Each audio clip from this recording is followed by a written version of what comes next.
ভারতবর্ষের কাছে যে মডার্ন ড্রোন আছে না, কোনো ম্যান পাওয়ার লাগবে না।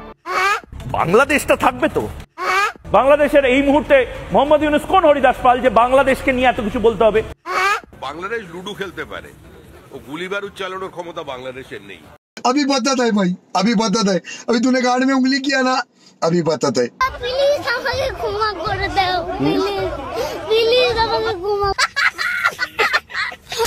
গাইস, বাংলাদেশ এবং ভারতে যদি যুদ্ধ বাঁধে তবে সেই যুদ্ধের নাটকগুলো হবে ময়ূক এবং শুভেন্দু। কোনো ম্যান পাওয়ার লাগবে না। আমরা পাকিস্তান পরমাণু বোম আছে ভিতরে ঢুকে মেরে এসেছি। তারা হয়তো ভুলেই গেছে যে চীনের থেকেও বেশি বর্ডার শেয়ার করছে বাংলাদেশের সাথে। তো তারা বলছে তাদের সৈন্য সংখ্যা আছে 15 লাখ এবং আমাদের আছে মাত্র 6 লাখ। বলছি দাদা, আমাদের 6 লাখের 6 লাখই ভারতের বিরুদ্ধে ঝাঁপিয়ে পড়তে পারবে। মায়ানমারের কিছু অংশ বাদ দিলে বাংলাদেশের বেশিরভাগ বর্ডারই আমরা ভারতের সাথে শেয়ার করছি। তাই আমরা বলতেই পারি যে 6 লাখ সৈন্যর 6 লাখই ভারতের বিরুদ্ধে লড়াই করতে পারবে। অপরদিকে দাদাদের 15 লাখ সৈন্যর 15 লাখই যদি বর্ডারে আসে বাংলাদেশের, তাহলে চীন আর পাকিস্তানের বর্ডারে কে যাবে? ময়ূকের শালী নাকি শুভেন্দের বউ?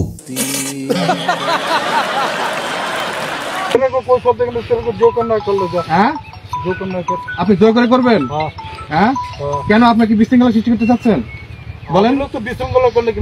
আপনি তো করতেছেন এখানে। আপনারা কমেন্ট, আপনি প্রোটেকশন দিয়ে করাচ্ছেন, আমার পাবলিক করেছেন নাকি? আপনি প্রোটেকশন দিয়ে করাচ্ছেন এখানে, এখানে প্রোটেকশন দিয়ে করাচ্ছেন, পাবলিক করছে এগুলা।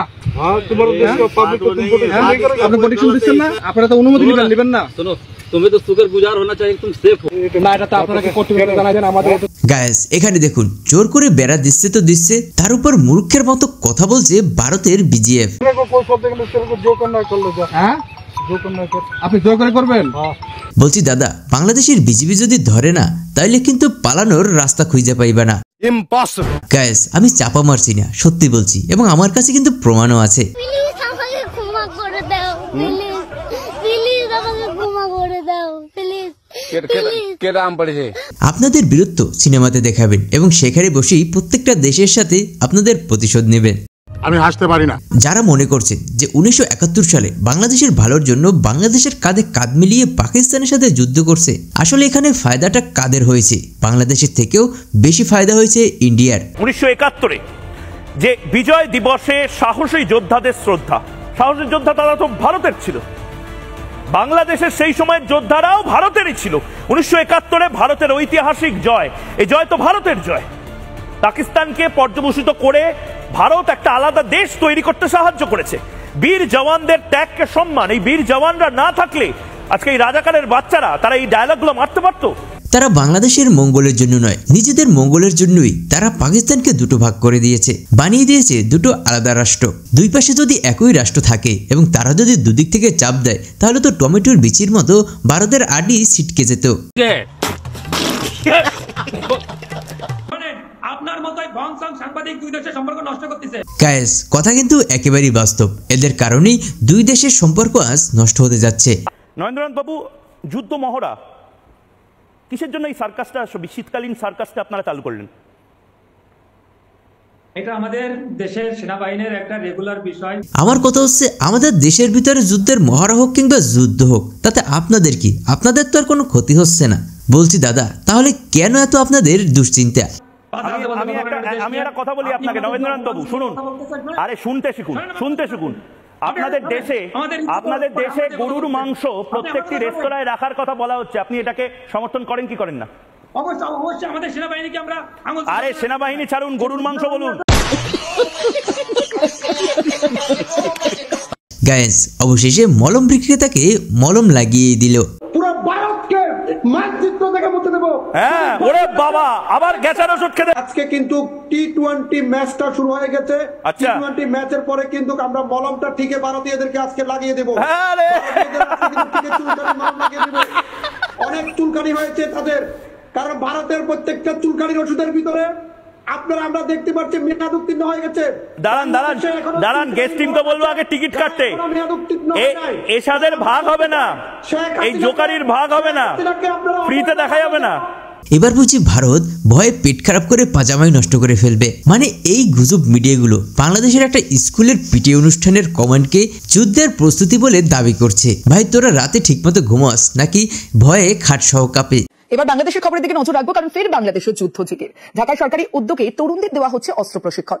যুদ্ধের প্রস্তুতির হুঁশিয়ারি সেদেশের সেনাপ্রধানের।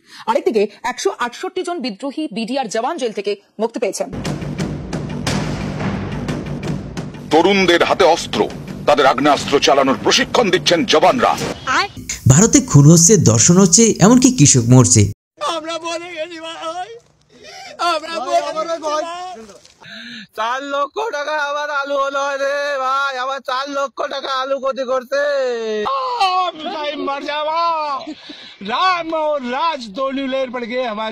এসব নিয়ে কোনো নিউজ নাই, অথচ বাংলাদেশের একটা স্কুলের পিটি নিয়েও তাদের হেডলাইন হচ্ছে। বাংলাদেশ লুডু খেলতে পারে, ও গুলি বারুদ চালানোর ক্ষমতা বাংলাদেশের নেই। শ্রীমতী গান্ধীর নেতৃত্বে সেদিন সমস্ত বিরোধী দল ঐক্যবদ্ধ হয়ে একজোট হয়ে দাঁড়িয়েছিল। পাকিস্তানকে আমরা ভেঙে টুকরো করে দিয়েছিলাম। বিশেষ কারণে সরকার এখন চুপ করে আছেন। অনেকে বলছেন প্রধানমন্ত্রী নীরব কেন? ঝড় আসার আগে সবকিছু একটু শান্ত থাকে, একটু অপেক্ষা করুন। বাংলাদেশও দেখবেন, পিওকেও দেখবেন। দাদা, বাংলাদেশ শুধু লুডু নয়, সবকিছুই খেলতে পারে। তবে এই লুডু খেলার শব্দেই তো আপনাদের ঘুম দিন দিন হারাম হয়ে যাচ্ছে। গায়েস, আপনারা একটা জিনিস জানলে সত্যি অবাক হবেন যে ভারতের বীর পুরুষরা পৃথিবীর সবথেকে বেশি নির্যাতিত হচ্ছে তাদের বউয়ের হাতে। কি বলছিস?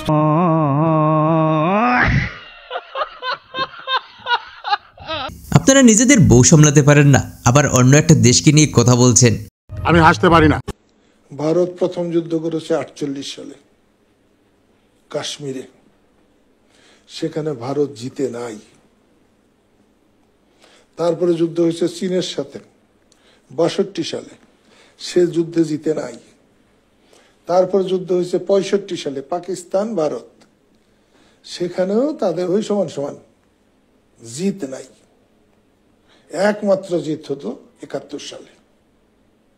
ভারতীয়রাও ভাবে নাই যে পাকিস্তান আর্মিকে সারেন্ডার করানো যায়। সেটা সম্ভব হয়েছে বাঙালির রক্তের মধ্যে। খালি বড় বড় কথা, একবার বলুন ভারতের কোনো হিন্দু এখন পর্যন্ত একবারও কি মসজিদ বাঁচাতে এগিয়ে এসেছে? কিন্তু বাংলাদেশের অনেক মুসলিম হিন্দুদের মন্দির বাঁচাতে রাতের বেলাও পাহারা দিচ্ছে। নিজেদের ধর্মের সম্মান পেতে হলে আগে অন্যের ধর্মকে সম্মান করতে শিখুন। আমরা নাকি পালানোর পথ পাবো না, হুমকি দেয়।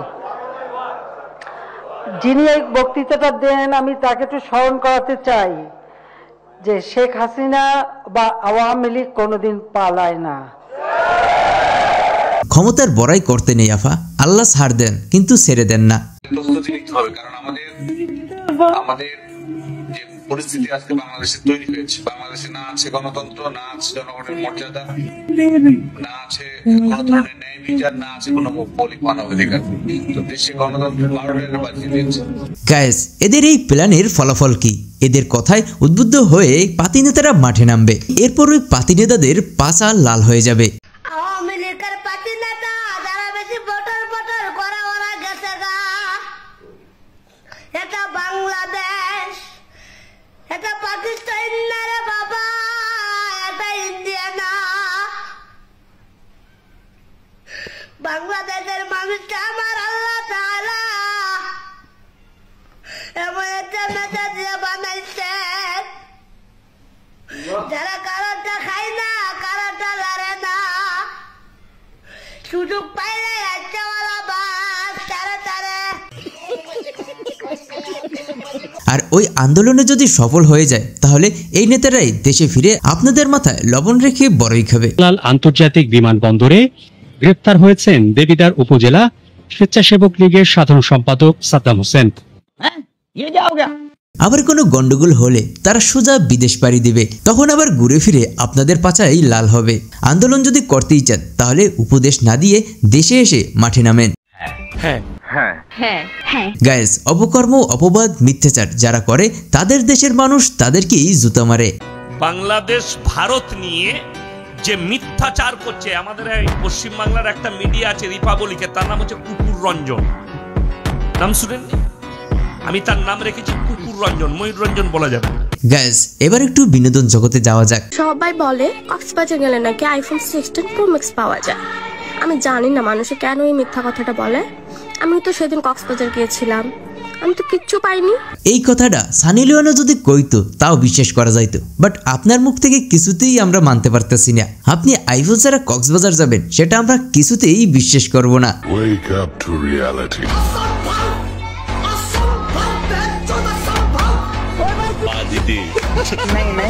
গাইস, শীতও শেষ, কক্সবাজারের মজাও শেষ, এবার ট্যুর হবে বিদেশ। দেশে ট্যুরের জন্য কি অফার পেয়েছেন? হ্যাঁ পেয়েছি। কারা করেছে? যারা করেছে আমি তাদের নামটা অবশ্যই বলবো না। না ভাই আমি না যারা অফার করে তারাই জানে। আমি সালা কঠিন বিড়িখোররাও বলতে পারবে না যে ইটালির বিড়ির স্বাদ কিরকম, ঘ্রাণ কিরকম, বাট এই হুজুর কিভাবে বললো?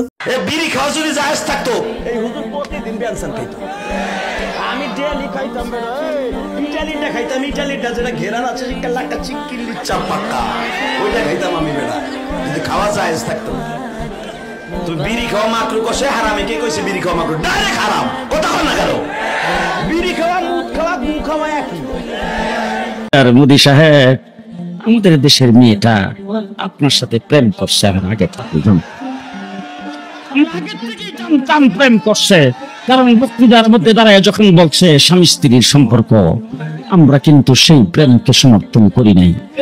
মা বাপ ভাই বেড়াদর আমরা সবাই মিল্লা বাধা দিছি, বাধা দেওয়ার পর হঠাৎ করে দেখি মেয়েটা বাইকে গেছে গো, প্রেমিকের কাছে চলে গেছে। এখন আমাদের দাবি হলো তুমি ওখানে থাকতে পারবে না, তোমার ওই জামাই আমরা পছন্দ করি না, ওই প্রেমিক আমরা পছন্দ করি না, তার কাছে আমাদের মেয়ে আমরা বিয়ে দেবো না, এরকম আমরা করতেছি। শেষ পর্যন্ত যদি বাবা ভাই বেড়াদর মেয়েকে যদি আনতে না পারে কি করে? তো গাইস, আমাদের আজকের ভিডিওটি এ পর্যন্তই। ভিডিওটি কেমন লেগেছে অবশ্যই কমেন্ট বক্সে কমেন্ট করে জানাতে ভুলবেন না। যদি আমাদের এই ভিডিওটি একটু ভালো লেগে থাকে তাহলে এই ভিডিওতে একটি লাইক দেবেন এবং সেই সাথে সাবস্ক্রাইব করে আমাদের সঙ্গেই থাকবেন। ধন্যবাদ। যে অবস্থা সেখানে খালেদা জিয়ার সময়, হুসেন মোহাম্মদ এরশাদের সময়ও যে অবস্থা ছিল তার থেকেও খারাপ অবস্থা হয়েছে এই সুদখোর ইউনুস। তার যে গ্রামীণ ব্যাংক চিটফান্ড, তার আগামী 29 সাল পর্যন্ত ভ্যাট মুকুব করেছেন, জনগণের উপর 12% ভ্যাট চাপিয়ে দিয়েছেন।